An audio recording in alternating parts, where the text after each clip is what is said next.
আসসালামু আলাইকুম। মাতৃসা এগ্রোর পক্ষ থেকে সবাইকে জানাই আন্তরিক শুভেচ্ছা। প্রিয় দর্শক, আজ আপনাদের দেখানো হবে কিছু পালন উপযোগী ষাঁড় গরু। এই গরুগুলো মূলত দক্ষিণাঞ্চল থেকে নিয়ে আসা হয়েছে।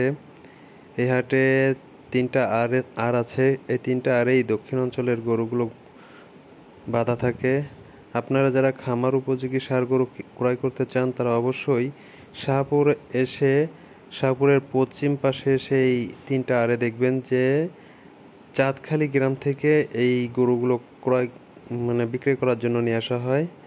আপনারা খামার উপযোগী সুন্দর সুন্দর দেশি এবং শাহিওয়াল জাতের ষাঁড় গরু পাবেন। যারা খামার উপযোগী গরু ক্রয় করতে চান তারা অবশ্যই খুলনা শাহপুর হাটে এসে ঘুরে যেতে পারেন। দেখেন কত সুন্দর সুন্দর দেশি এবং শাহিওয়ালের মিশ্রণে আটটি সাজিয়ে রাখছে। আপনারা অবশ্যই এই হাটে এসে দামাদামি করেই গরু ক্রয় করবেন। সবাই ভালো থাকবেন। আসসালামু আলাইকুম।